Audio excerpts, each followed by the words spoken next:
اعوذ باللہ من الشیطان اللعین الرجیم بسم اللہ الرحمن الرحیم رب اشرح لی صدری ویسر لی امری واحلل عقدۃ من لسانی یفقهوا قولی ان اللہ وملائکتہ یصلون علی النبی یا ایھا الذین آمنوا صلوا علیہ وسلموا تسلیما۔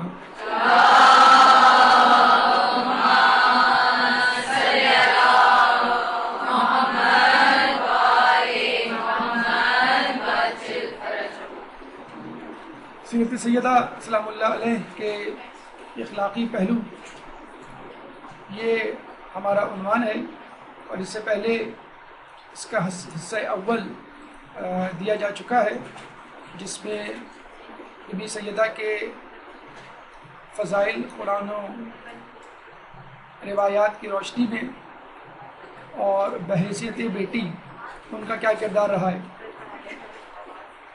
آج انشاءاللہ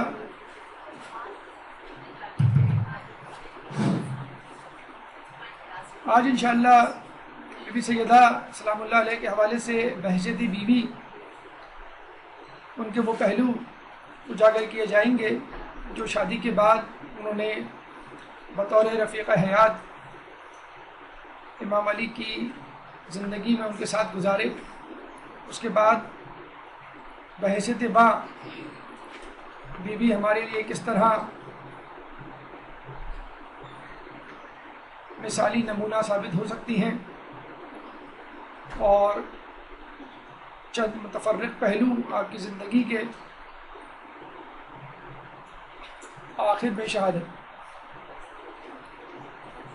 آئیے بطور بیوی بی بی سیدہ ہماری زندگی میں ہمارے لیے کس طرح ان خواتین کے لیے مثالی نمونہ ثابت ہو سکتی ہیں کہ جو چاہتی ہیں کہ اپنے گھروں کو جنت بنا سکیں، خود ایک مثالی بیوی بن کر۔ ایک درود پڑھ دیں محمد والے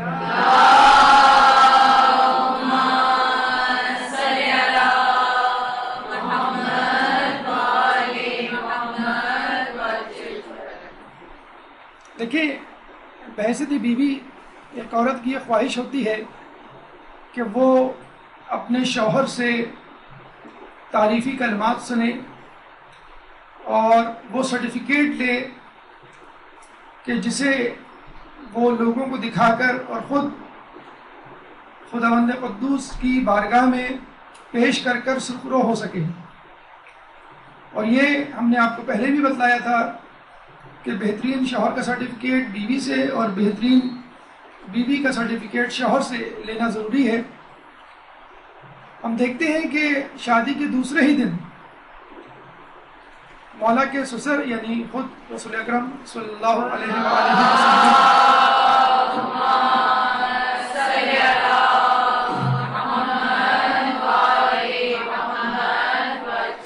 بنفس نفیس آپ کے گھر جاتے ہیں اور مولا سے استفسار کرتے ہیں کہ تم نے فاطمہ کو کیسا پایا۔ عموماً ہمارے یہاں تو یہ رواج ہی نہیں کہ سسر یا لڑکی کا باپ جو ہے وہ اپنے داماد سے یہ پوچھے کہ تم نے میری بیٹی کو کیسا پایا، اور عموماً یہ ڈپارٹمنٹ خواتین کے لیے چھوڑ دیا جاتا ہے کہ یہ خاندانی معاملات ہیں، تم عورتیں اس کو صحیح سمجھ سکتی ہو، اور یہیں سے فتنہ و فساد شروع ہوتا ہے۔ اگر سسر یا لڑکی کا باپ اپنی اپنی ذمہ داری یا مرد حضرات اپنی ذمہ داری پوری کر لیں تو خواتین کے اوپر سے خاندانی معاملات کو سلجھانے کا بوجھ کم ہو جائے۔ اب آپ دیکھیے مولا کا جواب، انہوں نے بی بی کی کسی فضیلت کسی خوبی کی تعریف نہیں کی، فقط یہ کہا کہ اللہ کی عبادت میں بہترین معاون، یعنی میرا ہدف بیوی برائے بیوی نہیں تھا، میرا ہدف اپنی پسند اور ناپسند کو مد نظر رکھتے ہوئے شادی کرنا نہیں تھا، بلکہ میرا ہدف شروع ہی سے اللہ کی فرمانبرداری، اللہ کی عبادت ہے۔ بس یہی مقصد حیات اور مقصد ازدواج ہماری نظروں کے سامنے ہونا چاہیے، بلکہ زندگی کا کوئی کام ہی کیوں نہ ہو، مقصد اللہ تعالیٰ کی اطاعت ہونی چاہیے۔ چنانچہ شادی بھی اگر کرے آدمی تو اس نیت سے کرے کہ مجھے ایک ایسی شریک حیات یا ایسا شریک حیات چاہیے کہ جو اللہ کی فرما برداری میں میری مدد کر سکے، نہ کہ بذات خود بے نفس نفیس میری مدد کر سکے۔ تو دو باتیں ہمیں اپنی زندگی کے لیے یہاں ملتی ہیں۔ ایک تو یہ ہے کہ سسر کا خاندانی معاملات میں انٹرفیئرنس، جس کو انٹرفیئرنس نہیں کہنا چاہیے، اصلاح کا لفظ زیادہ بہتر ہے، کریکشن۔ اور دوسرا پیغام اس مختصر سے جملے سے جو مولانا نے ادا کیے، تاریخی اور سبق آموز حکایتی جملہ کہ اللہ کی عبادت میں بہترین معاون۔ اگر آپ کو دوستی کرنی ہے تو اس لیے دوستی کریں کہ آپ کے ایمان میں اضافہ ہو، اللہ کی فرما برداری میں ایک معاون مل جائے، اور اسی طرح شادی کرنی ہو تو بھی یہی مقصد ذہن میں، بلکہ دنیا میں زندگی میں جو بھی کام کرنا ہو یہی ہدف آپ کے ذہن میں ہونا چاہیے۔ رخصتی سے پہلے رسول اپنی بیٹی کو یہ نصیحت کر دیتے ہیں کہ دیکھو بیٹا، علی سے کوئی خواہش کا اظہار نہ کرنا کہ اگر وہ اسے پورا نہ کر سکے تو رنجیدہ ہو، یعنی یہ نہ ہو کہ تم اپنی دانست میں یہ سمجھو کہ میں نے تو خواہش کا اظہار کر دیا اور یہ خواہش بہت چھوٹی سی ہے اور میرا شوہر اس خواہش کو پوری کر دے گا اور یہ ضروری بھی ہے، مجھے پسند بھی ہے، میرے شوہر کی استطاعت میں بھی ہے۔ لیکن ہم نے دیکھا ہے بارہا اپنی زندگیوں میں کہ بسا اوقات کام بڑا آسان، سہل اور قابل عمل نظر آ رہا ہوتا ہے، لیکن جب اسے کرنے چلتے ہیں تو ہزار رکاوٹیں کھڑی ہو جاتی ہیں۔ اگر آپ بائی دا وے مذاقاً بھی اپنے شوہر سے کوئی ایسی بات کہہ دیں جو آپ کے خیال میں اس کو نہیں پوری کرنا اور نہ آپ کے لیے بہت ضروری ہو، لیکن مذاق میں کہی جانے والی یہ بات بھی شوہر کو بعض اوقات روگ میں مبتلا کر دیتی ہے، مثلاً ایک بڑا گھر یا الگ گھر، مثلاً گاڑی، مثلاً اچھا لباس، آپ کو معلوم ہے کہ یہ نہ پوری ہوگی، نہ ہوئی ہے، نہ ہوگی، لیکن اس کے باوجود شوہر کے دل میں خلش پیدا ہو جاتی ہے، ایک چبھن پیدا ہو جاتی ہے، ایک افسوس اور ملال کہ میں اپنی بیوی کی اتنی چھوٹی سی خواہش بھی پوری نہیں کر سکتا۔ دوسری طرف باقاعدہ رسول پہ وحی اترتی ہے، حالانکہ وحی اترنی چاہیے مسلمانوں کی اجتماعی معاملات کے حوالے سے، مستقبل بینی کے حوالے سے، کفار سے نبرد آزما ہونے کے طریقوں کے حوالے سے۔ وحی اتر رہی ہے مولا علی کے حوالے سے، ان کی ازدواج زندگی کے حوالے سے کہ رسول فاطمہ سے کہہ دو کہ علی کی نافرمانی کبھی نہ کریں گی، کہ اگر وہ فاطمہ سے ناراض ہو گئے تو میں بھی فاطمہ سے خوش نہ ہوں گا۔ یہ روایت تو ہم نے سنی ہے کہ فاطمہ میرے جگر کا ٹکڑا ہے، جس نے اسے ناراض کیا اس نے مجھے ناراض کیا، اور جس نے مجھے ناراض کیا اس نے خدا کو ناراض کیا، جس نے خدا کو ناراض کیا وہ اپنا ٹھکانہ جہنم میں بنا لے۔ اب آپ دیکھ لیجئے کہ جو بی بی سیدہ کو ناراض کرے تو گویا اس نے خدا سے دشمنی مول لی، اور بی بی سیدہ کے لیے کیا حکم ہے کہ وہ مولا علی کو ناراض نہ کرے۔ اور حقیقت ہے رسول نے اگر نصیحت نہ بھی کی ہوتی، مشورہ نہ بھی دیا ہوتا، تنبیہ نہ بھی کی ہوتی، اور خود اللہ نے وہی نازل نہ بھی کی ہوتی، تو دونوں میں سے کوئی بھی کسی چھوٹی سی چھوٹی لفزش کا اعادہ نہ کرتا اور نہ کسی سے کوئی غلطی ہوتی۔ لیکن تاریخ میں ایک بات ریکارڈ کروانا مقصود تھی کہ اگر میاں بیوی اپنی زندگی کو خوشگوار بنانا چاہتے ہیں، اگر بیوی اپنے شوہر کو خوش رکھنا چاہتی ہے، تو بنیادی نقطہ یا کلیہ یا اصول کیا ہونا چاہیے کہ اپنے شوہر سے کسی خواہش کا اظہار نہ کرنا۔ اور یہ ایک نفسیاتی ترکیب بھی ہے کہ جب آپ نے کسی خواہش کا اظہار نہیں کیا، اگر وہ چیز ہو گئی، یعنی آپ کو وہ چیز مل گئی جس کی خواہش تھی، تو بہت اچھی بات، اور اگر نہ بھی ملی تو کیونکہ آپ نے اظہار نہیں کیا اس لیے شرمندگی نہیں ہوگی، نہ آپ کو ہوگی نہ آپ کے شوہر کو ہوگی کہ وہ اسے پورا نہ کر سکا۔ رسول آگے ایک دفعہ اعلان کرتے ہوئے نظر آتے ہیں اگر علی نہ ہوتے تو میری بیٹی فاطمہ کا کوئی ہمسر نہ ہوتا، چاہے وہ آدم ہو یا غیر آدم۔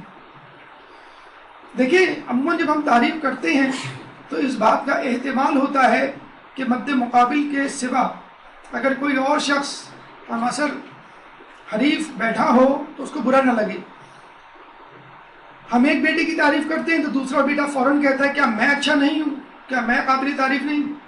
ہم ایک بیٹے کی تعریف کرتے ہیں تو دوسری بیٹی بول پڑتی ہے کہ کیا میں نے کبھی کوئی اچھا کام نہیں کیا۔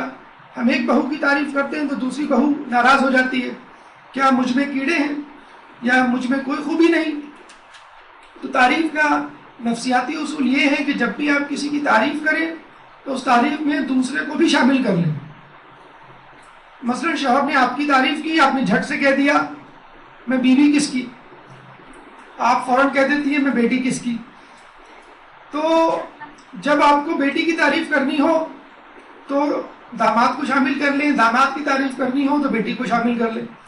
اب رسول کا یہ جو جملہ ہے، یہ حدیث ہے، وہ اتنی عجیب حدیث ہے کہ آدمی فیصلہ نہیں کر پا رہا کہ اس میں تعریف علی کی ہو رہی ہے یا بیٹی کی، فاطمہ کی۔ اگر علی نہ ہوتے تو میری بیٹی فاطمہ کا کوئی ہم اثر نہ ہوتا، ہمسر نہ ہوتا، یعنی میری بیٹی اس بلند و بالا مرتبے پر فائز ہے کہ فقط علی اس قابل ہے کہ وہ ان کے شوہر بن سکے، ورنہ کوئی قابل نہیں۔ اور اسی طرح علی کو بھی بتلایا جا رہا ہے اگر تمہارے قابل کوئی لڑکی ہے، کوئی بیوی ہے، کوئی رفیقہ حیات ہے، شریک حیات تمہارے لیے، تو وہ فاطمہ کے سوا کوئی نہیں ہو سکتا۔ تو یہی اصول ہے، اسی اصول کو زندگی میں اپنائیے اور تعریف کے سلسلے میں اس مزاج کو، اس رجحان کو مد نظر رکھیں کہ تعریف عمومی ہو اور لوگوں کو زیادہ سے زیادہ اس میں شامل کرے۔ ساس اور بہو کے حوالے سے بہت کچھ کہا جا چکا ہے، ٹی وی ڈراموں اور زندگی کے اصل ڈراموں میں بھی آپ کو اس کی جھلک نظر آتی ہوگی کہ آج تک کبھی بھی ساس اور بہو کی بنتی ہوئی نہیں دکھائی دی۔ کچھ تو دلوں کے کینے، حسد، وسوسے ہوتے ہیں اور کچھ تکنیکی یا ٹیکنیکل وجوہات ہوتی ہیں، یعنی اگر ان کو سوچ بوجھ کر کے، سوچ بچار کر کے حل کر لیا جائے تو اس کی نوبت نہ آئے۔ جناب سیدہ کی شادی کے وقت ان کی ساس فاطمہ بنت اسد موجود تھی، حیات تھی، لیکن تواریخ میں کبھی بھی کہیں بھی ان دونوں کے درمیان کوئی ہلکی سی چپخلش یا تکرار کا تذکرہ ہمیں نہیں ملتا، بلکہ ایک اچھا، ایک بہترین اصول اپنی زندگی کو بہتر بنانے کے لیے ملتا ہے کہ فاطمہ بنت اسد یعنی جناب سیدہ کی ساس کے ذریعے، ساس کے ذمے خاندانی میل ملاپ، یعنی عزیز و اقربا کے ہاں آنا جانا خوشی اور غم کے موقع پر، یا کوئی اہم تاریخ اگر آ جائے، کوئی مشاورت کرنی پڑ جائے۔ ہمارے یہاں عموماً دیکھا یہ کیا ہے کہ جہاں آنے جانے کی بات ہو تو ساس اور ماں عموماً بچوں کو، یعنی اپنی بیٹی کو، اپنی بہو کو آگے کر دیتے ہیں اور یہ کہتے ہیں کہ میں گھر سنبھال لوں گی، تم فلاں کے ہاں ہو آؤ، کم از کم ہمارے گھر سے کچھ افراد تو شامل ہو جائیں اس تقریب میں۔ حالانکہ اصول یہ ہے اور عقل بھی یہی کہتی ہے کہ جب تک گھر کا سربراہ یا گھر کے بڑے کسی کی تقریب میں شامل نہ ہوں تو اس گھر کی شرکت مانی نہیں جاتی، یعنی تمام گھر شامل ہو، گھر کے ہیڈ، گھر کا سربراہ یعنی باپ یا ماں شامل نہ ہو تو انتظار رہتا ہے، دل میں خلش رہتی ہے کہ فلاں کیوں نہیں آئے، کیا ہم سے کوئی ناراضگی ہے۔ حالانکہ گھر کے کام کاج اگر بہو کر لے تو بھی فرق نہیں پڑتا، اگر ساس کر لے تو بھی کوئی فرق نہیں پڑتا۔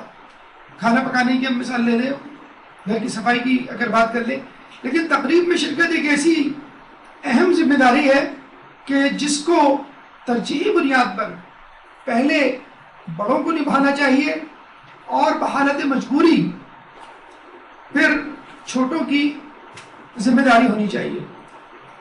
تو ایک اہم بات ہمارے معاشرے کے ان لوگوں کے لیے جو بطور سسر زندگی گزار رہے ہیں کہ خدا را اپنی گھریلو زندگیوں میں ساس بہو اور خاندانی معاملات میں اپنا رول پلے کیجئے، اپنے حصے کی ذمہ داری ادا کیجئے، ورنہ ہوگا یہ کہ سسر کی ذمہ داری بھی ساس کو نبھانی پڑے گی، اور یہ ایک فطرت ہے، مزاج ہے، لا یکلف اللہ نفسا الا وسعها، کہ اللہ تعالیٰ کسی پر اس کی استطاعت سے زیادہ بوجھ نہیں ڈالتا، کہ مصداق اگر کسی شخص پہ زیادہ بوجھ پڑ گیا، یعنی ساس کے اوپر سسر کی ذمہ داری بھی پڑ گئی، تو اس کے مزاج میں چڑچڑا پن آ جائے گا، اور اس کے کام میں وہ خلوص اور وہ مقصدیت نہیں رہے گی کہ جو رہنی چاہیے۔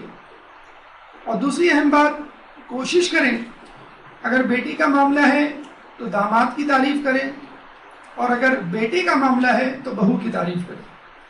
ہمیشہ یاد رکھیں کہ خون کو اگر ڈانٹ بھی دیں تو اس کو منانا آسان ہے، لیکن غیر کو منانا ذرا مشکل ہوتا ہے۔ یعنی اگر آپ اپنی بیٹی کو سخت سست کہہ دیں کہ تم اتنی بڑی ہو گئی، تمہیں آج تک کھانا پکانا نہیں آیا، تو وہ ہنس کے ڈال دے گی اور دوسرے دن بھول بھی جائے گی آپ نے کیا کہا۔ اور یہی بات اگر آپ اپنی بہو کو کہہ دیں تو عمر بھر نہیں بھولے گی۔ جو بات آپ اپنے بیٹے کو کہہ سکتے ہیں کہ تم بڑے سست ہو، تمہیں کچھ کام کرنا ورنا نہیں ہے، تم بس گھر میں پڑے رہتے ہو، اگر یہی بات اگر سسر اپنے داماد کو کہہ دے تو آپ دیکھ لیجئے زلزلہ آ جائے گا کہ طوفان آ جائے گا۔ تو کوشش کریں، یہ اصول بنائیں کہ بیٹی کا معاملہ ہو تو داماد کی تعریف، اور بیٹے کا معاملہ ہو تو بہو کی تعریف۔ خون کو منانا آسان ہے، غیر کو منانا ذرا مشکل، یا پھر غیر کو آپ اتنا اپنا سمجھ لیجئے کہ اس کو آپ کی کوئی بری نہ لگے۔ ایک اہم بات، مادی حوصلہ شکنی اور فرمائش سے احتراز، یہ اصول ہے زندگی کا۔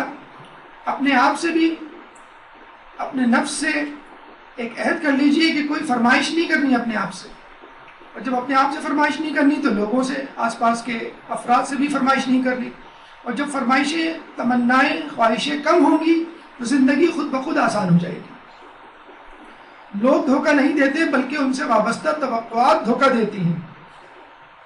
ابھی حالیہ ایام میں ٹی وی کی ایک بہت بڑی اینکر نے اپنی طلاق کے بارے میں عجیب بات کی، اور وہ یہی اصول اور نکتہ تھا کہ مجھے میرے شوہر نے دھوکہ نہیں دیا بلکہ جو میری توقعات تھی اس سے وابستہ انہوں نے دھوکہ دیا۔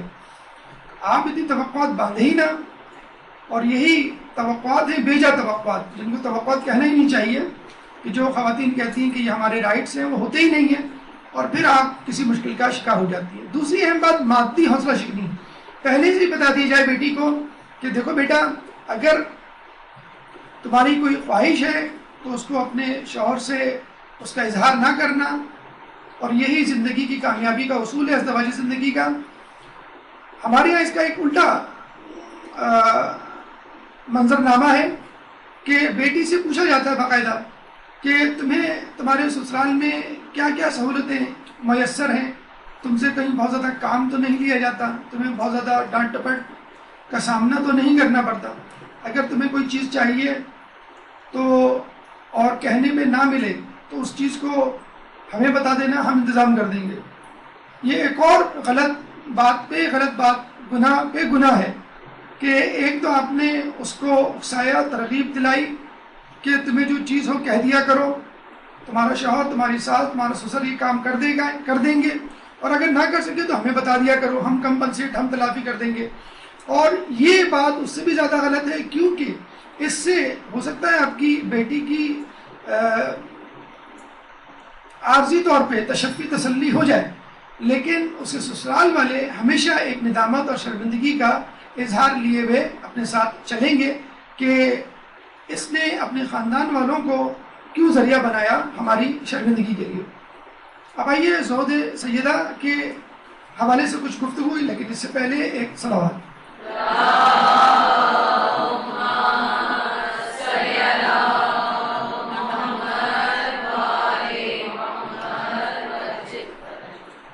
کہنے کو بی بی چکی چلاتی تھی اور کھانا پکاتی تھی، حقیقت میں بی بی کائنات چلاتی تھی اور کائنات کے لوگوں کو رزق فراہم کرتی تھی، اور یہ انہی لوگوں کا صدقہ ہے کہ جن کی وجہ سے ان کی ذریت، ان کی آل، ان کی امت ابھی تک کسی بہت بڑے عذاب الہی اور سانحے سے محفوظ ہے۔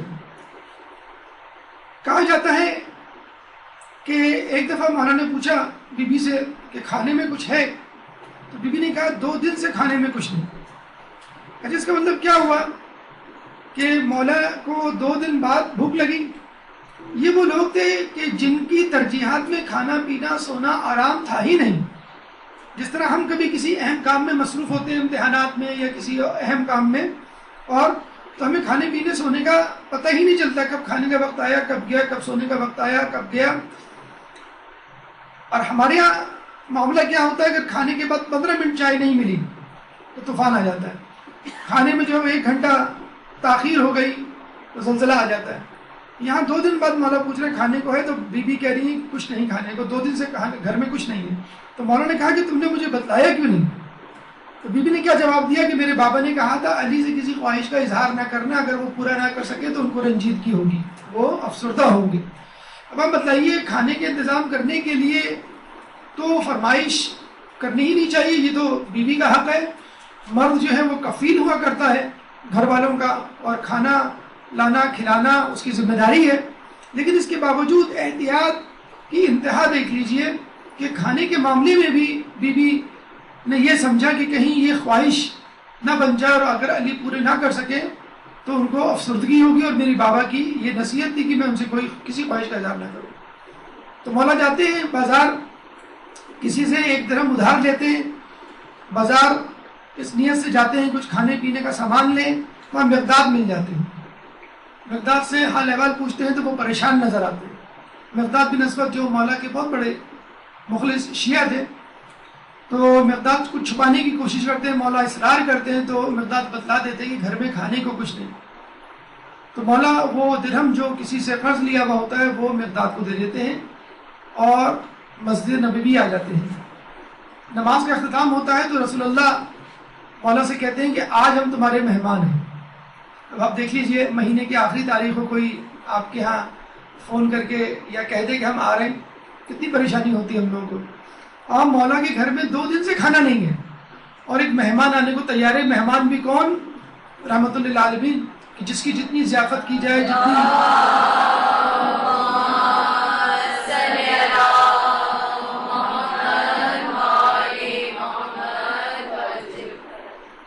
جتنی خدمت کی جائے وہ کم ہے۔ مولا انکار نہ کر سکے اور گھر آ گئے اور انتظار کرنے لگے۔ جب رسول اللہ گھر میں داخل ہوئے تو دیکھا بی بی سیدہ ایک پیالہ، ایک بڑی ڈش پلیٹ لے کر آ رہی ہیں، اور اس میں کھانا موجود ہے، روٹیاں اور گوشت اور انواع قسم کے کھانے، اور بہت لذیذ کھانا۔ تمام لوگوں نے خوب سیر ہو کے کھانا کھایا، بالکل ضیافت کا سا ماحول تھا۔ تو مولا علی نے اب کہا کہ یہ کھانا کہاں سے آیا؟ تم نے تو مجھے کہا تھا کہ 2 دن سے کھانا نہیں ہے۔ تو بی بی نے کہا یہ کھانا جنت سے اللہ نے ہمیں بھیجا ہے۔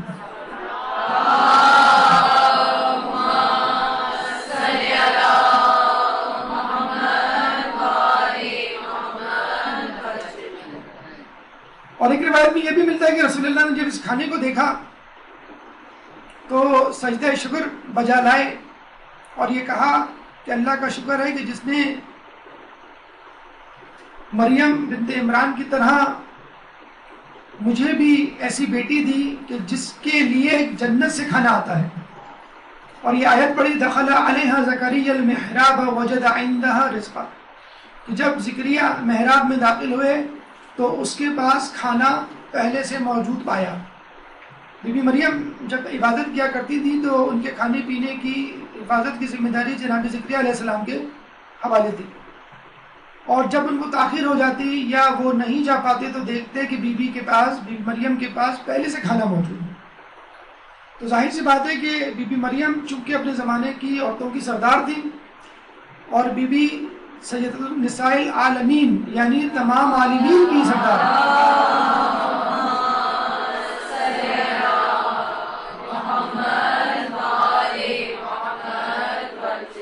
تمام عالمین کی عورتوں کی سردار، تو یہ کیسے ممکن ہے جو اپنے زمانے کی عورتوں کی سردار ہو اس کے لیے تو جنت سے کھانا آئے، اور جو تمام عالمین کی عورتوں کی جس میں بی بی مریم بھی شامل ہے، سرداروں کی سردار ہو، اس کے لیے کھانا کیوں نہ آئے؟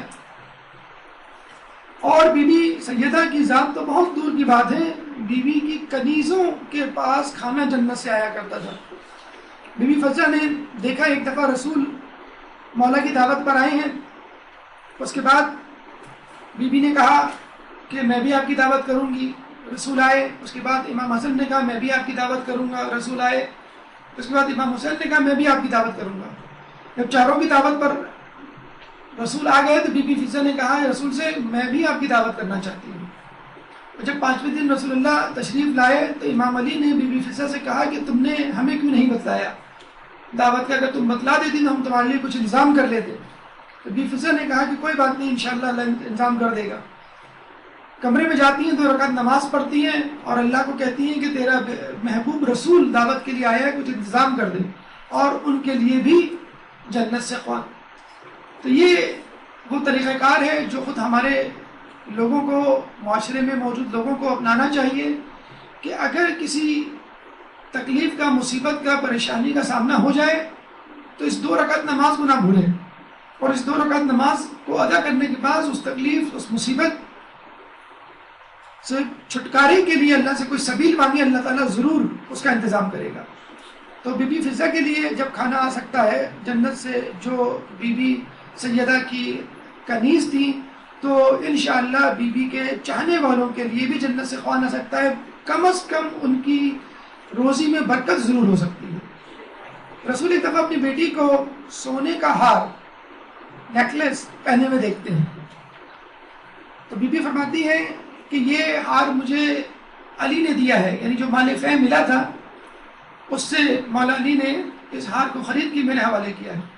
لیکن اس کے باوجود رسول کہتے ہیں کہ مجھے معلوم ہے اور یہ جائز ہے، لیکن مجھے اندیشہ ہے کہ لوگ یہ نہ کہیں کہ محمد کی بیٹی کے یہ شاہانہ انداز، اور آپ کو معلوم ہے تمام تر احتیاطوں کے باوجود رسول کی شہادت کے بعد پھر بھی یہ الزام نعوذ باللہ رسول پہ لگا کہ نہ کوئی وحی آئی تھی نہ نبوت، یہ تو ایک ڈھونگ تھا جو بنی ہاشم نے حکمرانی کے لیے رچایا تھا، اتنا فقر و فاقہ و زہد اپنانے کے باوجود۔ لیکن بیٹی بہرحال وہ رسول کی تھی، فوراً اس ہار کو بیچ دیا گیا، اس ہار سے کنیزیں خریدی گئیں اور ان کنیزوں کو دوبارہ اللہ کی راہ میں آزاد کر دیا گیا۔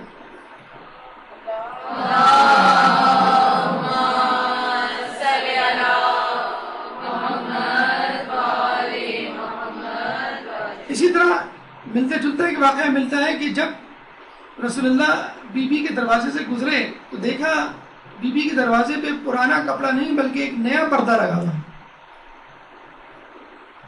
اور جب یہ دیکھا تو کچھ دیر کے لیے رکے اور پھر یہ کہا کہ اہل بیت کو دنیا سے کیا کام۔ اور جب کسی نے بی بی سیدہ کو رسول اللہ کو یہ جملہ سنایا تو بی بی نے فوراً وہ نیا پردہ اتار کے وہی پرانا پردہ لٹکا دیا۔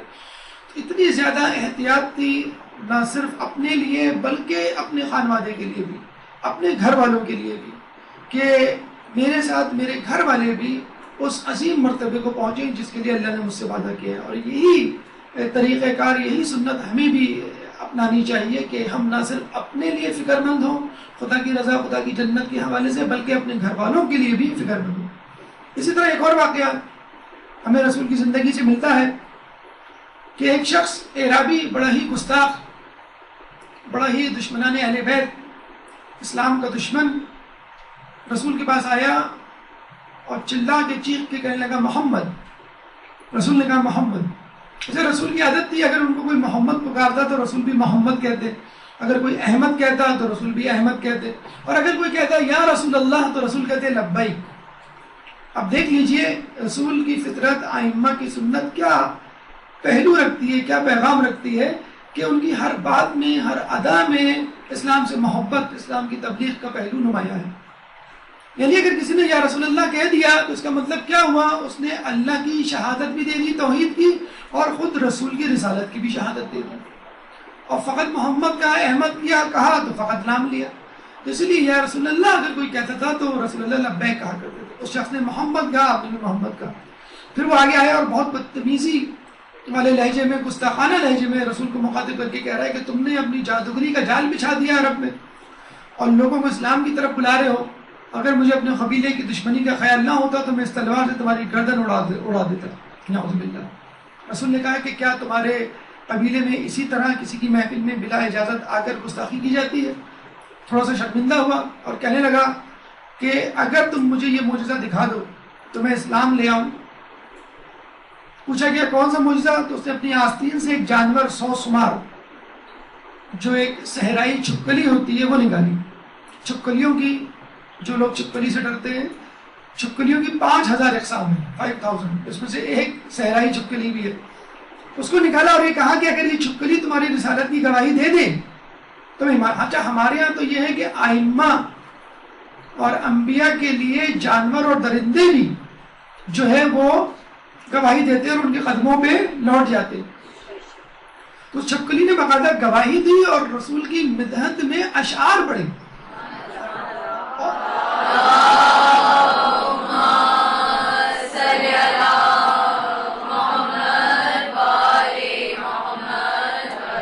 اچھا عرب کسی سے خوش ہو نہ ہو، کسی کی عربی سن کر، اور وہ بھی شعر و شاعری والی عربی اشعار سے مزین عربی سن کر بہت خوش ہوتے ہیں. تو وہ بہت خوش ہوا، بہت حیران ہوا اور اس معجزے کو دیکھ کر ایمان لے آیا. پھر رسول اللہ نے اس کے بارے میں پوچھا، استفسار کیا اس کے قبیلے کے بارے میں، تو پتہ چلا کہ بڑا ہی فخر و فاقہ میں مبتلا قبیلہ ہے. رسول اللہ نے لوگوں سے پوچھنا شروع کیا کون اس آدمی کی مدد کر سکتا ہے. مختلف لوگوں نے مختلف چیزیں دی. سلمان فارسی نے اپنا اونٹ دیا اور مولا علی نے اپنا امامہ اتار کے دیا. تو پھر رسول اللہ نے ایک صحابی کو کہا جاؤ میرے گھر بنی فاطمہ کے گھر اور پوچھو کہ کچھ گھر میں ہے. گویا رسول اللہ یہ پیغام دینا چاہ رہے ہیں کہ یہ نہ سمجھنا کہ میں نے لوگوں سے مال سمیٹ کے اس کی جیب بھر دی، بلکہ میرے پاس بھی اگر کچھ ہے تو بھی اس کی مدد ہونی چاہیے.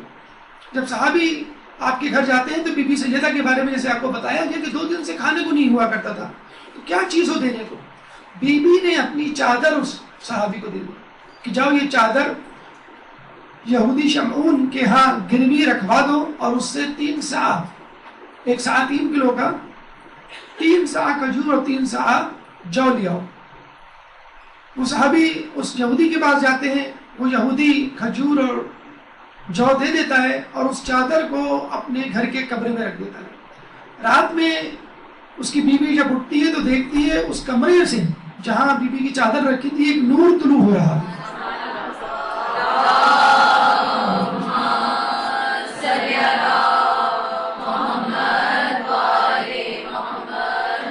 کمرہ کھول کے دیکھا تو وہ نور بیوی کی چادر سے نکل رہا تھا. اس نے اپنے شوہر کو اٹھایا اور دکھایا.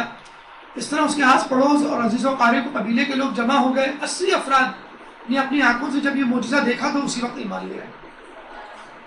اسی طرح جب یہ چیزیں یعنی جو اور کھجور لے کے وہ صحابی بی بی کے پاس پہنچے تو بی بی نے اپنے ہاتھوں سے اس جو کو پیسا اور روٹیاں بنائی.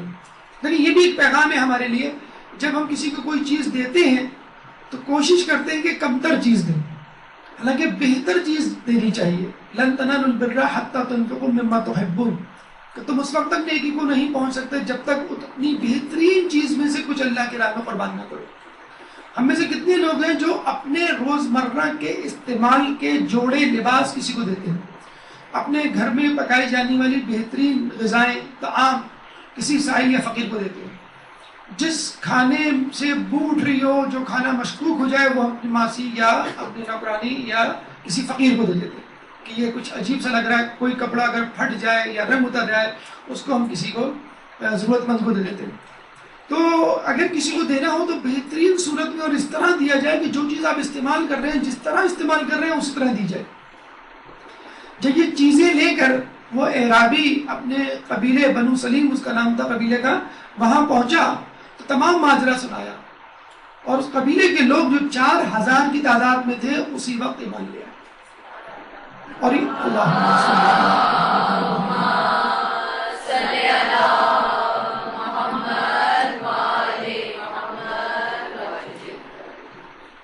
تو آپ نے دیکھا کہ رسول اللہ کا حلم، مولا کا امامہ اور بی بی کی چادر کس طرح تبلیغ دین میں کام ہے. اور یہی وہی مولا کا امامہ تھا کہ جس کو گلے میں ڈال کے ان کو گھسیٹا گیا، اور یہ وہی چادر تھی جس کی کربلا میں توہین کی گئی. ایک دفعہ جہنم سے متعلق ایک آیت نازل ہوئی تو رسول اللہ وہ آیت سن کر گریا کرنے لگے. ان کو دیکھ کے اصحاب رسول بھی گریا کرنے لگے. کچھ دیر بعد اصحاب تو خاموش ہو گئے لیکن رسول کا گریا جاری رہا اور بہت دیر گزر گئی. رسول اللہ کا گریا مسلسل جاری رہا. لوگ پریشان ہو گئے کہ ہم رسول اللہ کو کس طرح خاموش کروائیں, کس طرح تسلی دیں.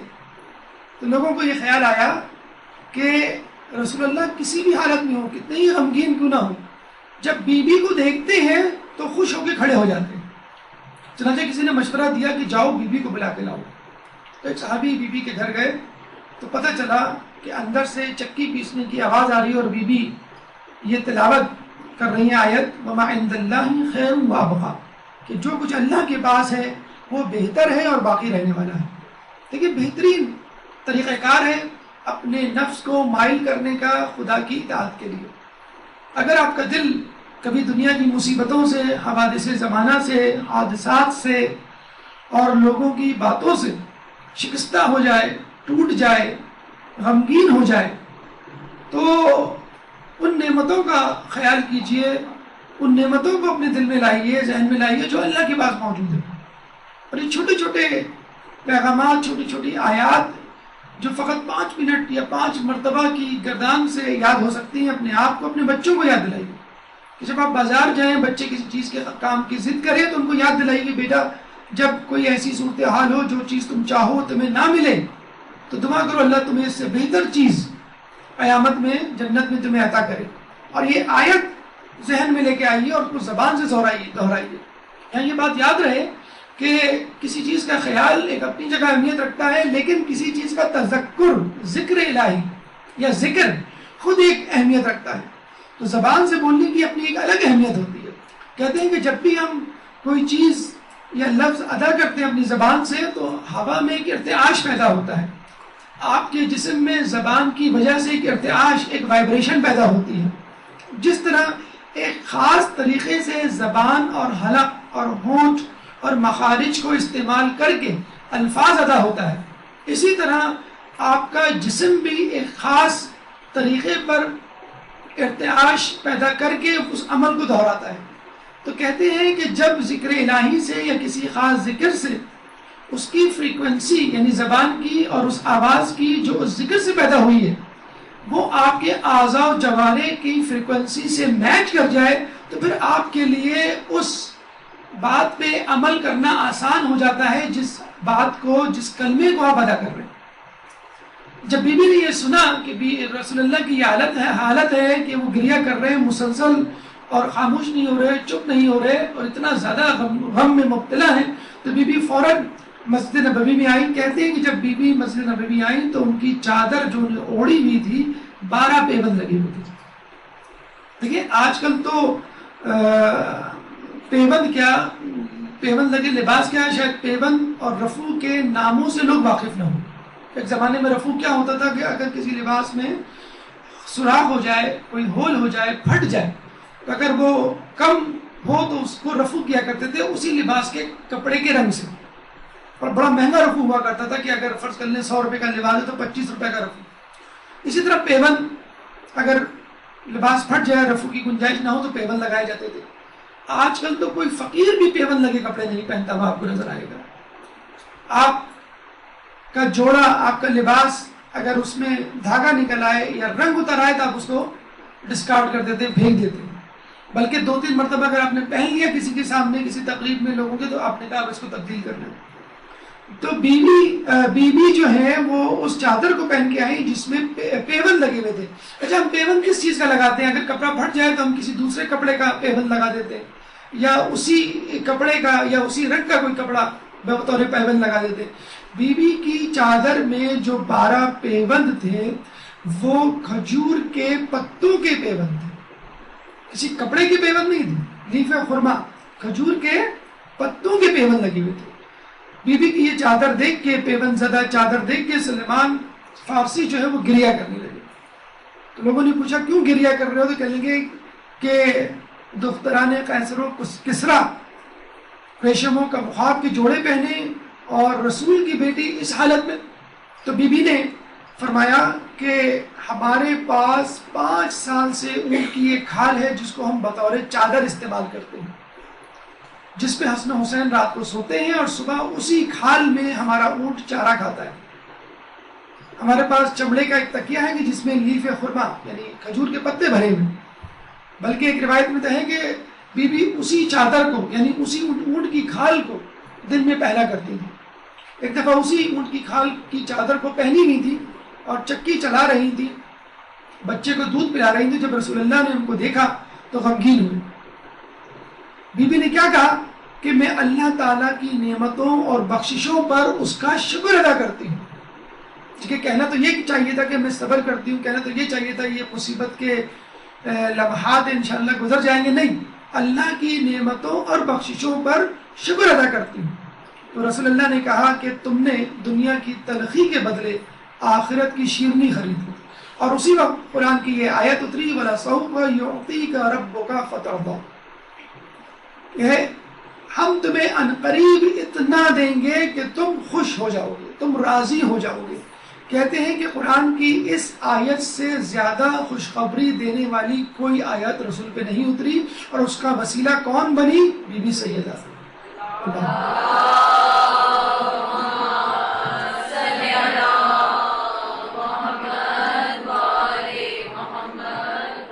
اکثر ہم سنتے ہیں, یہ واقعہ بچپن سے سنتے آئے ہیں کہ فاطمہ نامی ایک عورت کو چوری پر سزا دی جانے والی تھی. تو کسی نے رسول سے کہلوایا رسول کو کہ یہ بڑے قبیلے کی, بڑے خاندان کی عورت ہے, اس کو سزا نہ دی جائے. تو رسول نے کیا کہا, اگر فاطمہ بنت محمد بھی ہوتی تو میں اس کے بھی ہاتھ کاٹ دیتا. اب دیکھیں, آپ ایک کلاس میں جو بہترین اسٹوڈنٹ ہے اس کو مخاطب کر کے کہیں اگر تم فیل ہوئے یا تم بھی فیل ہوئے تو تمہاری خیریت نہیں. آپ اپنے گھر میں جو بہترین بچہ ہے, بہترین فرما بردار ترین بچہ ہے, اس کو کہہ رہے ہیں کہ اگر تم نے میرا کہنا نہ مانا تو میں تمہیں سزا دوں گا. تو جس بیوی کے بارے میں ہم تصور نہیں کر سکتے کہ وہ کوئی ترک اولا بھی کرے گی, کوئی ایسا کام جو رسول کو پسند نہیں آئے گا, اس کے لیے ایک گناہ کبیرہ کہ اگر فاطمہ بنت محمد بھی چوری کرتی تو میں اس کے ہاتھ کاٹ دیتا. تو کہتے ہیں کہ بی بی سیدہ تھوڑی دیر کے لیے رنجیدہ ہوئی, اور اس رنجیدگی کو خدا نے پسند نہیں کیا. فوراً یہ آیت اتاری لَإِنْ أَشْرَكْتَ لَيَحْبَطَنَّ عَمَلُكَ, اے رسول تم نے بھی شرک کیا تو تمہارے اعمال حبط ہو جائیں گے. اور کہتے ہیں اس آیت کے اترنے کے بعد رسول اللہ رنجیدہ ہوئے. اللہ تعالیٰ نے کہا کہ یہ کیا ہوا, میں نے بی بی کو رنجیدگی سے بچانے کے لیے رسول کو رنجیدہ کیا, اب رسول کو رنجیدگی سے بچانے کے لیے کیا کروں. اللہ نے فوراً ایک آیت اتاری لَوْ كَانَ فِيهِمَا آلِهَةٌ إِلَّا اللَّهُ لَفَسَدَتَا, اگر اس کان میں اس کائنات میں اگر دو خدا ہوتے تو بڑا فساد ہوتا. اس دفعہ اللہ نے اپنے آپ کو رنجیدہ کرنا گوارا کر لیا, کیونکہ کسی کے سامنے غیر کا نام لے لیا جائے بالکل ایسا ہی ہے کہ جیسے اللہ کے سامنے غیر خدا کا تذکرہ کر دیا جائے, چاہے وہ مثال کے طور پہ کیوں نہ کیا جائے. تو یہ ہے جناب سیدہ کی عظمت کہ جس کی رنجیدگی خدا کو پسند نہیں آئی. پھر خود رسول اللہ کی قدر و منزلت جن کی رنجیدگی خود خدا کو پسند نہیں آئی, ان دونوں کی رنجیدگی کو اللہ تعالیٰ نے اپنی ذات میں سمو لیا. یہ آیت اتار کے لَوْ كَانَ فِيهِمَا آلِهَةٌ إِلَّا اللَّهُ لَفَسَدَتَا. درود پڑھ دے محمد علیہ.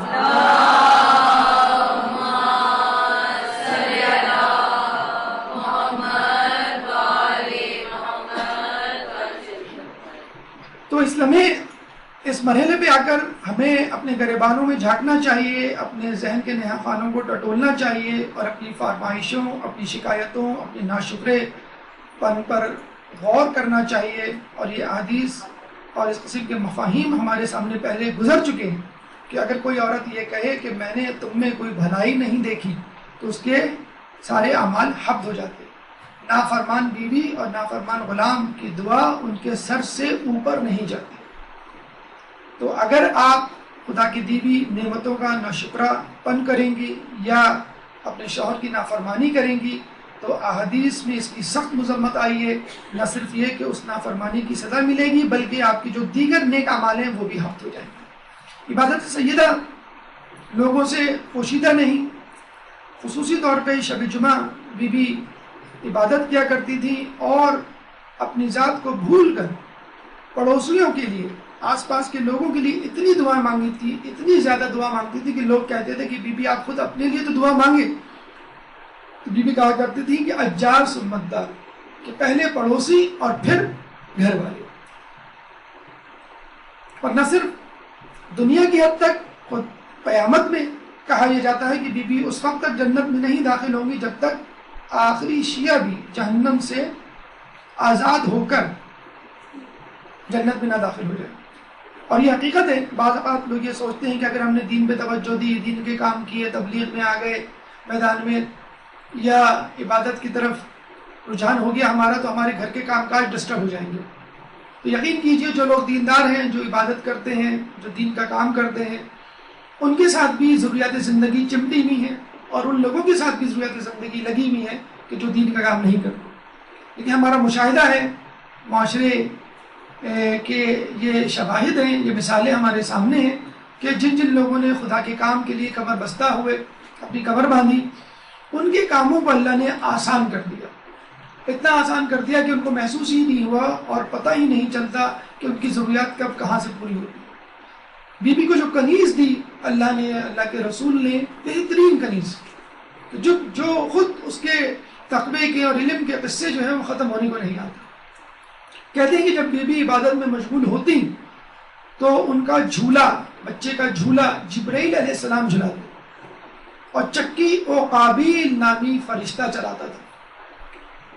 اگر ہم خدا کی عبادت میں مصروف ہوں، انشاءاللہ ہمیں بھی امید کرنی چاہیے کہ ہمارے کام بھی اللہ تعالیٰ آسان کر دے گا.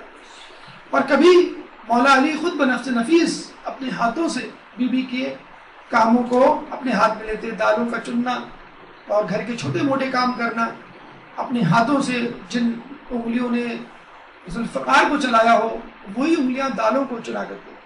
خود ایک دفعہ رسول اللہ گھر میں داخل ہوتے ہیں تو دیکھتے ہیں کہ دونوں کام کر رہے ہیں. آپ پوچھتے ہیں کہ تم میں سے کون تھک گیا ہے، تو مولا فوراً کہتے ہیں کہ بی بی تھک گئی ہے، فاطمہ تھک گئی ہے.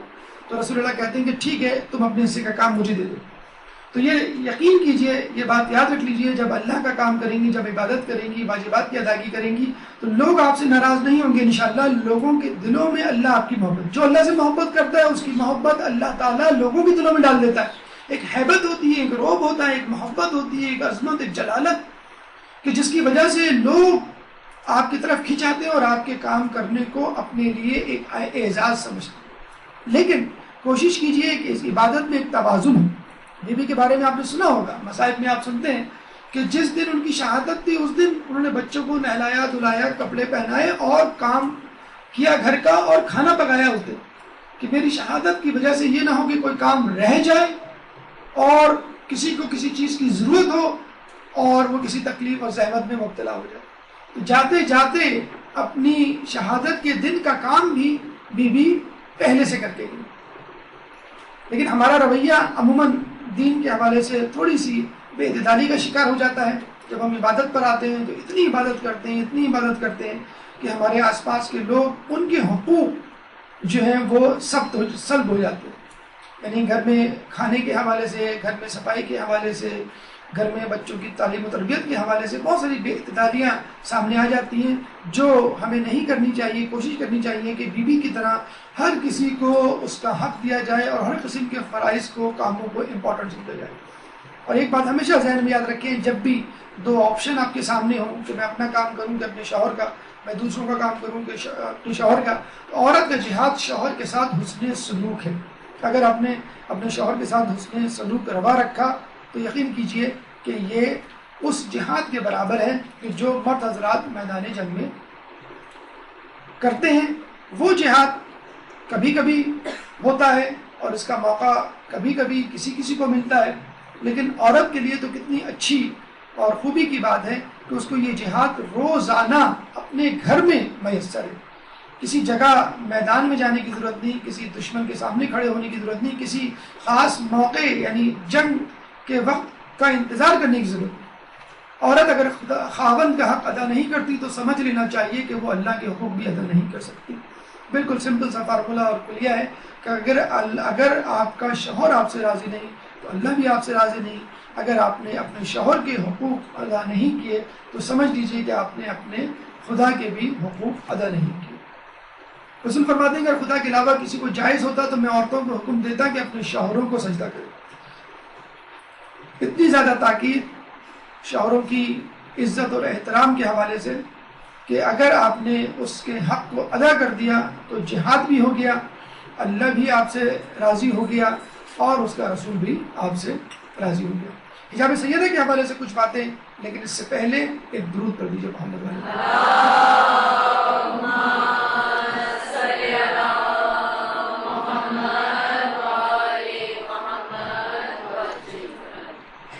نابینا صحابی آتے ہیں، بی بی اندر جانے لگتی ہیں، رسول کہتے ہیں کہ بیٹی یہ تو نابینا ہے، تو بی بی فرماتی ہے میں تو نابینا نہیں۔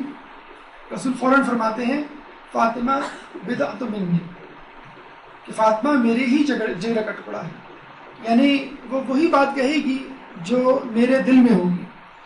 کچھ لوگ اس حدیث کا پس منظر غلط بیان کرتے ہیں، تو تصحیح کے لیے یہ بات یاد رکھ لیجئے، کچھ لوگ یہ کہتے ہیں کہ مولا خدا نخواستہ کسی لڑکی سے، بلکہ ابو جہل کی بیٹی سے شادی کرنا چاہتے تھے، تو شکایت کی بی بی نے رسول سے، تو رسول اللہ نے نعوذ باللہ یہ حدیث مولا کے لیے کہا کہ فاطمہ تو بدعۃ منی من اذاها فقط اذانی، کہ جس نے اس کو ناراض کیا اس نے مجھے ناراض کیا۔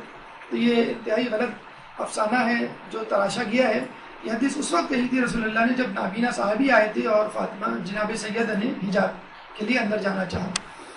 احتیاط کا تقاضا، احتیاط کی انتہا یہ تھی کہ بی بی کا حجرہ اور ممبر بالکل قریب تھے، کہ آپ بی بی اپنے حجرے سے باہر قدم نکالیں تو مسجد نبوی کے صحن میں اور رسول کا ممبر بالکل الٹے ہاتھ پہ سامنے۔ تو بی بی کو یہ بھی گوارا نہیں تھا کہ نماز با جماعت کے لیے وہ اپنے حجرے سے نکلیں اور جماعت میں شرکت کریں۔ بی بی کو یہ بھی گوارا نہیں تھا کہ رسول کے خطبے کو وہ لوگوں کے ساتھ بیٹھ کے سنیں۔ حجاب کی اتنی انتہا تھی۔ ہمارے یہاں خواتین جو ہے وہ بلا مقصد بعض اوقات بغیر کسی ہدف کے گھروں سے نکل جاتی ہیں، اور یہی باعث بنتا ہے گھروں میں لڑائی جھگڑے کا۔ ہاں کسی ضرورت کے تحت نکلنا، مثلا تعلیم کے لیے نکلنا، اسکول کالج یونیورسٹی مدرسے کے لیے نکلنا، کسی اہم چیز کی خریداری کے لیے نکلنا، تعزیت کے لیے، عیادت کے لیے، مجالس کے لیے، اس میں کوئی قباحت نہیں، بلکہ خود کربلا ہمارے لیے بہت بڑا درس ہے کہ بیویاں کس طرح نکلی اور کس طرح جہاد کیا۔ بلکہ امام کے جہاد کو سب سے پہلے خود ایک عورت بی بی زینب سلام اللہ علیہ نے پھیلایا۔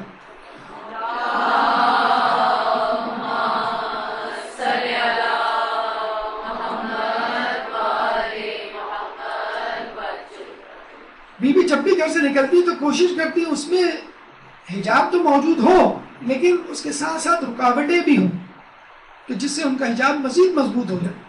موبائلہ میں ہم دیکھتے ہیں کہ رسول آگے تھے اور مولا علی پیچھے تھے، بیچ میں بی بی سیدہ۔ اسی طرح جب بی بی باغ فتق کے لیے جاتی ہیں تو اپنی جیسی قد و قامت کی باحجاب 8 عورتیں بنی ہاشم کی لیتی ہیں، اور جب اپنے گھر سے خلیفہ وقت کے دربار میں جاتی ہیں تو اس دوران وہ 8 عورتیں ان کے ساتھ ساتھ تھیں، کہ دیکھنے والے کو یہ احتمال نہ ہو پاتا، یہ شک نہیں ہو پاتا کہ ان میں سے بی بی کون ہے۔ یہ بی بی کی انتہا تھی حجاب کے حوالے سے۔ خود شہادت سے پہلے اسماء بنت امیس سے کہا کہ میں نہیں چاہتی کہ میرا جنازہ اس طرح اٹھایا جائے کہ لوگوں کی نظریں مجھ پہ پڑی، آنے کہ وہ کفن میں ہوں گی، لیکن پھر بھی احتیاط۔ تو اسماء نے کہا کہ میں نے حبش میں ایک ایسا تابوت دیکھا ہے جو مرنے والے کے لیے بنایا جاتا ہے تاکہ کسی کی نظر اس کے جسم پر نہ پڑے۔ تو بی بی باقاعدہ خوش ہوئی، ان کے چہرے پہ مسکراہٹ آئی، اور اسماء بنت امیس کو کہا کہ میرے لیے ایسا ہی تابوت بنا دو۔ اور جس بی بی نے دنیا میں اپنی حجاب کی اتنی زیادہ پرواہ کی ہو تو خود خدا بند تعالیٰ اس بی بی کے حجاب کی قیامت میں کیوں نہ کوئی بندوبست کرے۔ کہتے ہیں کہ بی بی جب پل صراط سے گزریں گی تو بجلی کی چمک کی طرح گزر جائیں گی، اور 70,000 حوریں ان کے ساتھ ہوں گی۔ 70,000 حوریں، جس بی بی نے 8 بنی ہاشم کی خواتین کو اپنے ساتھ لیا تھا کہ میرے لیے حجاب بن جائیں گے، رکاوٹ بن جائے، اس بی بی کے لیے اللہ تعالیٰ 70,000 حوروں کا انتظام کرے گا کہ بی بی کا حجاب پائے مدائم رہے۔ باقاعدہ اعلان کیا جائے گا اے اہل محشر اپنی نظروں کو جھکا لو کہ فاطمہ بنت محمد تشریف لا رہی ہیں۔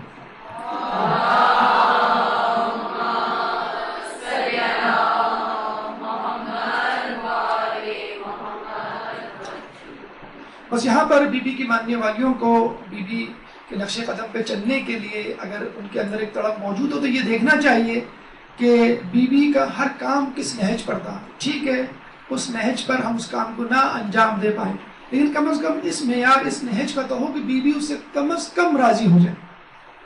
تو ہمارا حجاب، پہلی بات تو یہ کہ مخصوص اور مختلف مواقع کے لیے نہ ہو، مخصوص لوگوں کے لیے نہ ہو، اور اگر حجاب ہو تو کیا وہ اپنی شرائط کو پورا کر رہا ہے؟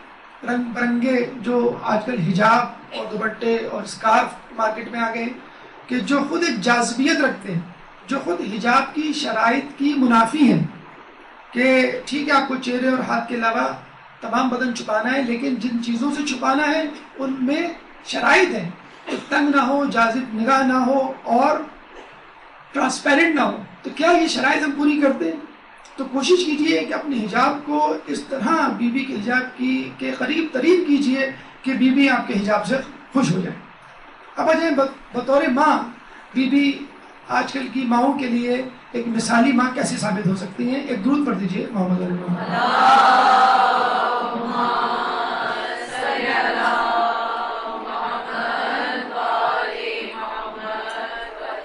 دیکھیے، بیوی کے لیے فقط یہ کہنا کافی ہے کہ ان کا لقب ام ابیہا تھا، ایک لقب اپنے باپ کی ماں ام ابیہا۔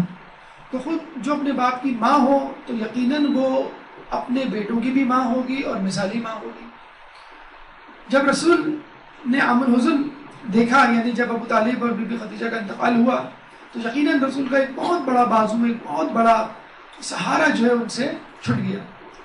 اور بی بی نے نہ صرف یہ کہ خود اپنے آپ کو اپنے طور پہ تسلی دی، یعنی بغیر ماں کے، یعنی 5 سال کی عمر میں وہ خود بغیر ماں کے ہو گئی، بلکہ خود رسول اللہ کو بی بی خدیجہ کی کمی محسوس نہ ہونے دی، اور اس طرح خیال رکھا کہ ان کو احساس ہی نہیں ہوا کہ میرے ساتھ میری بیوی کا سہارا چھوٹ گیا۔ تو یہی بیوی جب حسن حسین کی تربیت کرتے ہوئے نظر آتی ہیں تو اس میں بھی ہمارے لیے بہت سارے اسباب اور بہت سارے پہلو موجود ہوتے ہیں۔ بی بی کے اولادوں میں امام حسن، امام حسین، جناب محسن جو شکر بادر میں شہید ہوئے، بی بی زینب اور ام کلثوم۔ ایک یہاں پہ تاریخی تصحیح ضروری ہے کہ کچھ لوگ یہ کہتے ہیں کہ بی بی کی ایک بیٹی تھی ام کلثوم، جس کا نکاح جو ہے، جس کی شادی جو ہے وہ خلیفہ دویم سے ہوئی تھی۔ تو یہ یاد رکھ لیجئے، ام کلثوم دراصل اسما بنت امیس کی بیٹی تھی، جو خلیفہ اول کی زوجہ تھی۔ ان کے انتقال کے بعد حضرت علی کے نکاح میں آئیں، اور ان کے ساتھ ام کلثوم ان کی بیٹی اور ان کا بیٹا محمد بن ابو بکر یا محمد بن ابی بکر وہ حضرت علی کی تربیت میں آئی۔ اور عرب میں جو لڑکی آپ کی بیٹی نہیں ہوتی لیکن آپ کے زیر سایہ تربیت پاتی ہے، اس کو ہم ربیبہ کہتے ہیں، اور جو لڑکا آپ کا بیٹا نہیں ہوتا لیکن وہ آپ کے بیٹوں کی طرح آپ کے گھر میں پرورش پا رہا ہوتا ہے، اس کو ہم ربیب کہتے ہیں۔ تو یہ 2 اولادیں تھیں خلیفہ اول کی جو رسول اللہ کے حصے، جناب علی کے حصے میں آئیں، بلکہ وہ اکثر یہ کہا کرتے تھے کہ محمد ابو بکر کا بیٹا کے سلب سے ہے لیکن میرا بیٹا ہے۔ اور بہترین شیان علی کی صفات محمد بن ابو بکر موجود تھی، جن کو جنگ جبل میں بہت بے دردی سے شہید کر دیا گیا۔ بی بی کی یہ عادت تھی کہ جب بھی حسن حسین مسجد نبوی سے حجرے میں داخل ہوتے بی بی کے، تو بی بی ان سے استفسار کرتی کہ آج رسول اللہ نے، تمہارے نانا نے کیا بات بتلائی، اور حسن حسین بی بی کو رسول اللہ کے خطبوں سے کلمات سناتے۔ تو یہ پیغام ہے ہم لوگوں کے لیے کہ جب بھی ہمارے بچے اسکول سے آئیں، کسی مجلس سے آئیں، مدرسے سے آئیں، تو ان سے پوچھا جائے کہ آج تمہارے مدرسے میں کیا ہوا، آج تمہارے اسکول میں کیا پڑھایا گیا، آج تم نے مجلس میں کیا سنا، تاکہ ان کو اس بات کا احساس ہو کہ جو ہم سن کے آئے ہیں اور جس مقصد کے لیے ہمیں بھیجا گیا تھا وہ ہم نے پورا کیا کہ نہیں کیا۔ اور ہماری عادت یہ ہوتی ہے کہ صبح ہم اپنے بچوں کو اسکولوں میں ڈال دیتے ہیں، اور اس کے بعد شام کو بچوں کو ٹیوٹر کی نظر کر دیتے ہیں، اور رات میں ٹی وی کی نظر۔ تو ٹیچر، ٹیوٹر اور ٹی وی، تو یہ 3 ٹے ہیں جو ہماری بچے کی زندگی میں اہم رول پلے کر رہے ہیں، اور ماں جو ہے وہ ٹاٹا ہے، مطلب بائے بائے۔ بچہ اگر رات میں بیچارہ ضد بھی کر دے کہ امی مجھے کہانی سنائے، تو امی کے پاس کہانی سنانے کے لیے کچھ نہیں ہوتا۔ ہاں، شوہر کے لیے بہت ساری اسٹوریز انہوں نے بچا کے رکھی ہوتی ہے ساس اور دیگر لوگوں کے حوالے سے، لیکن بچے کو کہانی سنانے کے لیے تو جتنی باتیں آپ اپنے ذہن میں اسکرپٹ لکھ کر تیار کرتی ہیں کہ شوہر نامدار آئیں گے، ان کو میں یہ سناؤں گی، پرائرٹی بیسس پہلے یہ کہنا ہے بعد میں یہ کہنا ہے، تو اتنا وقت اگر آپ اپنی کہانیوں کو، اپنے افسانوں کو تراشنے میں جو لگاتی ہیں، اگر اتنا وقت کسی کتاب کو خرید لیں اور اس کی اسٹوریز، ایک کہانی دو کہانی اپنے بچوں کو سنائیں، تو بچے یقیناً آپ ہی کے اصولوں پر تربیت پائیں گے۔ مولا فرماتے ہیں امام حسن کو کہ بچوں کو سکھا دو اس سے پہلے کہ کوئی اور ان کو سکھائے۔ کہتے ہیں بچپن کا جو علم ہے وہ ایسا ہے جیسے پتھر پہ کوئی نقش، اور بڑھاپے کا علم ایسا ہے جیسے پانی پہ کوئی نقش۔ تو اپنے بچوں کو، اگر آپ جو لوگ کہتے ہیں اکثر کہ ہمارے بچے ہم سے دور ہیں، بڑے جنریشن گیپ ہیں اور بچے ہماری بات نہیں سنتے، اصل میں آپ خود بچوں کی بات نہیں سنتے۔ جب آپ بچوں کی بات نہیں سنیں گے تو بچے بھی آپ کی بات نہیں سنیں گے۔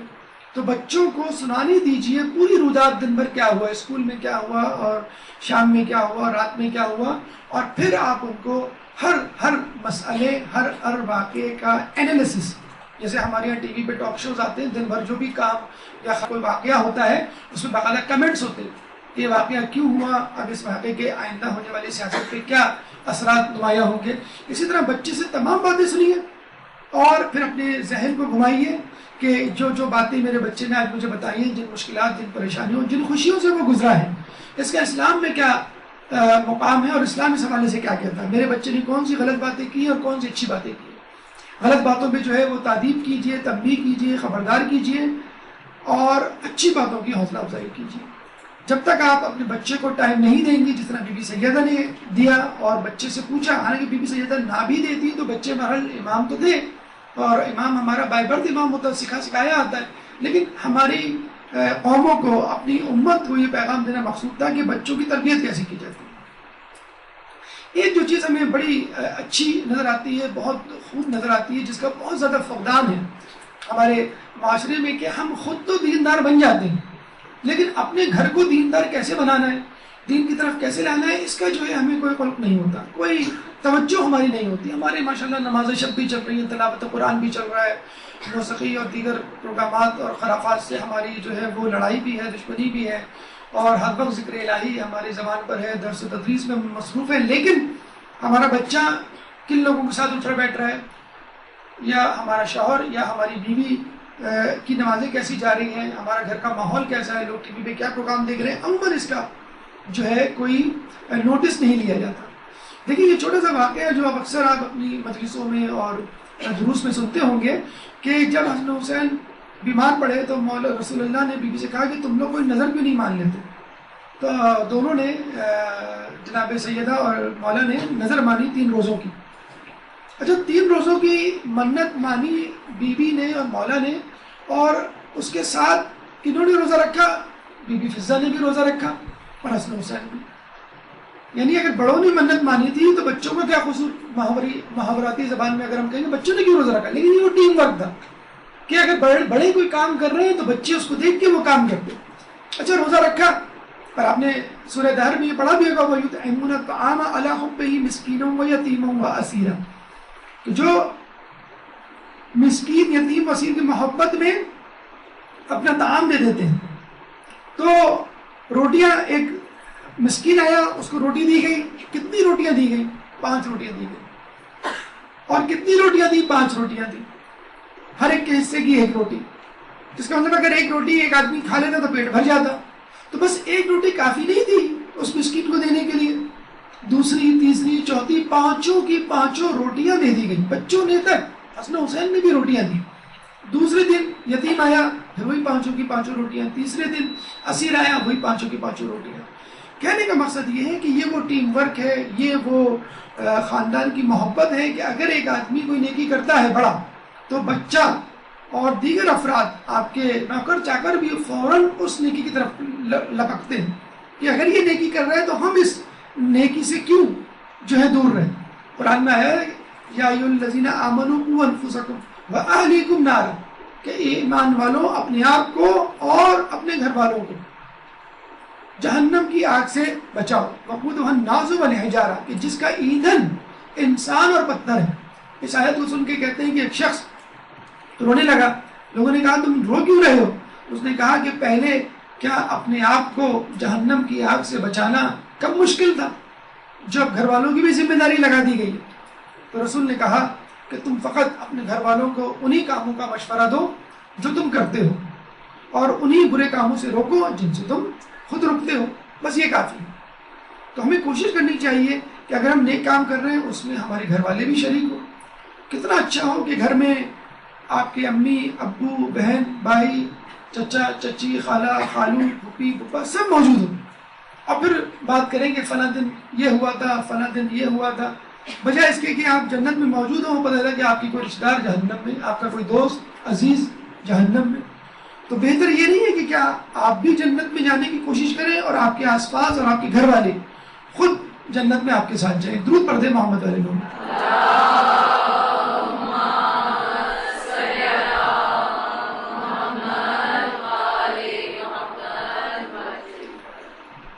باقی فتق کے حوالے سے جیسا کہ آپ کو معلوم ہے کہ یہ ایک باغ تھا کہ جس کو رسول اللہ نے بی بی سیدہ کو دیا تھا، اور 7 ہجری میں یہ واقعہ پیش آیا تھا۔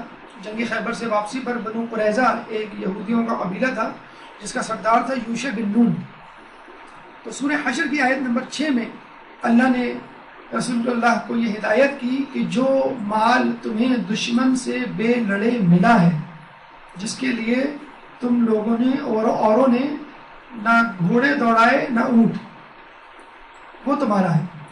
یعنی ایک تو مال ہوتا ہے مال غنیمت کہ آپ نے جنگ کی، جنگ جیتی، اور جو کفار چھوڑ کے بھاگے وہ آپ نے قبضہ کر لیا، یہ ہوتا ہے مال غنیمت، جو لوگوں میں برابر برابر شریک ہونے والوں میں تقسیم کیا جاتا ہے۔ اور وہ مال جو رسول اللہ کو بغیر لڑے مل جائے اس کو کہتے ہیں مال فہ، وہ رسول کی کسٹڈی میں ہوتا ہے، وہ چاہے جس طرح چاہے اس کو استعمال کرے۔ تو جب رسول اللہ کو یہ باغ ملا یوشع بن نون سردار کی طرف سے بغیر لڑے، تو رسول اللہ نے اپنے پاس رکھا۔ پھر آیت اتری سورہ بنی اسرائیل کی آیت نمبر 26، فآتِ ذی القربیٰ حقہ، کہ اپنے قرابت داروں کو ان کا حق دے دو۔ تو رسول اللہ نے یہ باغ بی بی سیدہ کو دے دیا۔ اور آپ کو معلوم ہے کہ نبی کبھی کسی کا احسان نہیں رکھتا۔ ملکۃ العرب بی بی خدیجہ نے ایک دفعہ کیا کہا تھا ورقہ بن نوفل کو کہ جائیے بیت اللہ میں جا کے یہ اعلان کر دیجئے کہ میرا تمام مال میرے شوہر کے لیے ہے۔ تو ورقہ بن نوفل نے باقاعدہ اعلان کیا تھا کہ آج سے خدیجہ کا تمام مال محمد کے لیے ہے، وہ جس طرح چاہے اسے خرچ کریں۔ اور آپ کو یہ بھی معلوم ہوگا پھر رسول اللہ نے اس مال کو اپنے ذاتی تصرف میں نہیں لیا بلکہ اسلام کی ترویج و ترقی میں خرچ کیا۔ تو بس بی بی سیدہ کو یہ احسان واپس دینا تھا جس طرح بھی ہو سکا، جس حیثیت میں۔ وہ احسان بہرحال اس صورت میں کبھی بھی نہیں ادا ہو سکتا کہ جب خدیجہ الکبریٰ نے ان حالات میں رسول اللہ کی مدد کی کہ جب کوئی مدد کرنے کو تیار نہیں تھا۔ تو یہ باغ بی بی کو دیا گیا، اور کہا جاتا ہے کہ اس باغ سے بنی ہاشم فقط اپنی ضروریات پوری کیا کرتے تھے، اور باقی تمام آمدنی جو ہے وہ ضرورت مندوں میں تقسیم ہو جاتی تھی، اور زیادہ سے زیادہ جنگی ہتھیاروں میں جو مسلمانوں کے کام آتے تھے۔ لیکن آپ کو معلوم ہے کہ رسول اللہ کی شہادت کے بعد ہمیشہ حکمران وقت کو یہ خدشہ رہا کہ کہیں اہل بیت ہمارے خلاف بغاوت کے لیے فوج جمع نہ کر لیں۔ اور یہ باغ جو ایک بڑی زمین پر مشتمل تھا اور اس پہ مزدور وغیرہ بھی کام کرتے تھے، اور اس کی آمدنی سے لوگوں کی امداد بھی ہوتی تھی، تو یہ خدشہ تھا کہ ہو سکتا ہے کہ لوگ اس مدد کی وجہ سے ایک گروہ بنا لیں جو علی کی خلافت کے لیے قیام نہ کر ڈالے۔ چنانچہ اس پہ قبضہ کر لیا گیا حکومت وقت نے، اور جب بی بی اس باغ کے حق کے لیے دربار میں گئیں تو ان کی گواہی کو جھٹلایا گیا، مولا کی گواہی کو جھٹلایا گیا، حسن حسین ام کلثوم ام ایمن کی گواہی کو جھٹلایا گیا، اور قرآنی آیات کے مقابلے میں حدیث وہ بھی ایک واحد حدیث لا نورث، کہ ہم انبیاء نہ تو کسی کے وارث ہوتے ہیں اور نہ ہی کوئی میراث چھوڑتے ہیں۔ یہ وہ حدیث تھی جو اس زمانے میں بی بی کے سامنے پیش کی گئی، اور بی بی نے یہ بھی جملہ کہا تھا کہ یہ حدیث تم سے رسول نے خود کہی ہوگی، یعنی انہوں نے یہ کبھی حدیث نہیں سنی۔ اور اس کے مقابلے میں انہوں نے سورہ نحل کی آیت نمبر 11 پیش کی کہ جب سلیمان علیہ السلام کو اللہ تعالیٰ نے داؤد کا وارث بنایا، جس کا تذکرہ موجود ہے سورہ مریم آیت نمبر 6، کہ جس میں زکریا علیہ السلام نے دعا مانگی تھی کہ میرے لیے ایک وارث پیدا کر، اور یحییٰ علیہ السلام کو اللہ تعالیٰ نے خوشخبری دی کہ ہم یحییٰ السلام کو تمہیں دے رہے ہیں جو تمہارا وارث بنے گا۔ تو انبیاء کے بھی وارث بنے، اسی طرح رسول اللہ کے بھی کوئی نہ کوئی وارث ہوگا. انبیاء نے بھی، داؤد علیہ السلام نے بھی اپنی میراث چھوڑی، رسول اللہ نے بھی جو میراث چھوڑی وہ ان کو ملنا چاہیے تھا. لیکن لوگوں کا ایک سوال جو عموماً جس کا جواب دینا چاہیے کہ اتنا چھوٹا سا باپ، اس کو مانگنے کے لیے بی بی اپنے گھر سے کیوں نکلی؟ بی بی جو جنت کی عورتوں کی سردار، کیا ان کے لیے نعوذ باللہ یہ زیب دیتا ہے کہ وہ اس باغ کے لیے گھر سے باہر نکلے؟ تو ہمیشہ یاد رکھیں کہ حدیث میں یہ بات آئی ہے کہ کبھی بھی اپنے حق کے مانگنے میں شرمندگی محسوس نہیں ہونی چاہیے. یہ ہر کسی کا حق ہے، چاہے چند درہم و دینار ہی کیوں نہ ہو. لیکن اگر آپ خطبہ فدق پڑھیں تو اس میں لگتا یہی ہے بالکل، بلکہ حقیقت بھی یہی ہے کہ باغ فدق کا تذکرہ تو بالکل ضمناً ہے. اصل جو حقائق پیش کیے ہیں وہ حقیقت میں امت کو آئینہ دکھایا ہے کہ تم نے رسول کی شہادت کے بعد گمراہی اور انحراف کا راستہ اپنا لیا. تم نے جس طرح علی کی خلافت پہ قبضہ کیا، اگر نہ کرتے تو کوئی بھی شخص راہ حق سے منحرف نہ ہوتا. اور اس سے پہلے بھی بی بی اپنے گھر سے باہر نکلی. مطلب جب ابو جہل نے رسول اللہ کے اوپر اوجھڑی ڈال دی نماز کی حالت میں، تو بی بی سیدہ فقط 5 سال کی تھی اور وہ اپنے گھر سے باہر نکلی رسول اللہ کی مدد کے لیے.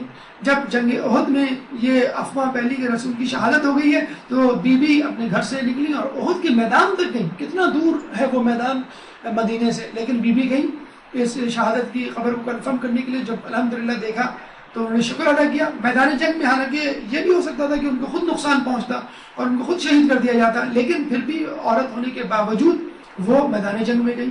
جنگ خندق مدینے سے باہر وہ جگہ تھی.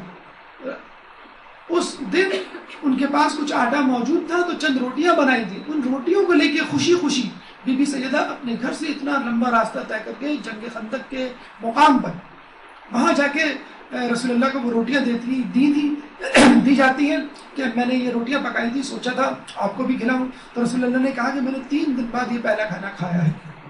تو فقط خطبہ فدق نہیں تھا بلکہ امت کی گمراہی، لاپرواہی، غفلت اور اتنا جو بڑا جرم کر بیٹھے تھے کہ رسول کے وصی کو اپنا خلیفہ ماننے سے جو انکار کر دیا تھا، ان کو آئینہ دکھانا، غفلت سے جگانا مقصود تھا. لیکن جن لوگوں نے جو ہے وہ تہیہ کر لیا تھا کہ کسی طرح بھی رسول اللہ کی نافرمانی سے باز نہیں آئیں گے، وہ اپنی روش میں برقرار رہے. اور کچھ لوگوں کی آنکھیں کھلی لیکن اس کے باوجود جو ہے وہ اہل بیت پہ ظلم کا سلسلہ جاری رہا. بہرحال یہی طریقہ ہے اہل بیت کا، چاہے کربلا کا میدان ہو یا کربلا سے پہلے کے واقعات، کہ جب بھی موقع ملا اہل بیت کے تمام خاندان نے قربانی دی. کسی بڑے چھوٹے کی تمیز نہیں رکھی گئی، مرد عورت کی تمیز نہیں رکھی گئی، سب کے سب. اگر جب وقت خون دینے کا وقت آیا تو تمام لوگوں نے اپنا خون دیا اور اپنی تمام توانائی اس میں خرچ کی. مثلا فاطمہ کے حوالے سے سن لیجیے کہ جب بھی رسول اللہ کا انتقال ہوتا ہے، شہادت ہوتی ہے، تو اس کے بعد کہتے ہیں کہ بی بی جو حسن ملال کی کیفیت میں رہا کرتی تھی تو جبرائیل آتے تھے اور ان کو رسول اللہ کا مرتبہ مقام بتلایا کرتے تھے کہ اس وقت کس مقام پر ہے وہ، اور قیامت تک کے ہونے والے حالات بی بی کو بتایا کرتے تھے. کہتے ہیں جب وہ حالات بتایا کرتے تھے تو حضرت علی ان واقعات کو قلم بند کر لیا کرتے تھے اور اس طرح لکھتے لکھتے 70 ہاتھ طویل جو کہ قرآن کا 3 گنا ہے ایک مصحف تیار ہو گیا کہ جس میں قیامت تک کے حالات درج تھے. کہتے ہیں کہ یہ مصحف اس وقت امام زمانہ کے پاس ہے، جب وہ ظہور کریں گے تو اپنے ساتھ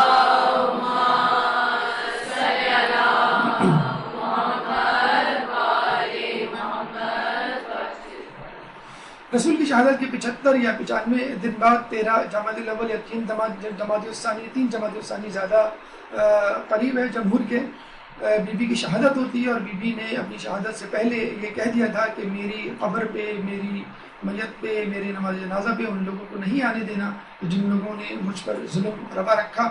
اور پردہ شب میں، تاریکی میں ان کو دفنایا گیا اور اس جیسی کئی قبریں بنا دی گئیں. ان کے قبر کے نشان کو بھی مخفی رکھا گیا اور آج تک یہ لوگ پوچھتے ہیں کہ بی بی کی قبر کہاں ہے، اور جب بتایا جاتا ہے کہ ان کی قبر کا نہیں معلوم تو دوبارہ یہ سوال ہوتا ہے کہ کیوں نہیں معلوم. تو پھر وہ ظلم کی داستان بھی سامنے آتی ہے کہ کیا واقعات اور حالات تھے کہ جو بی بی کی شہادت کا سبب بنے.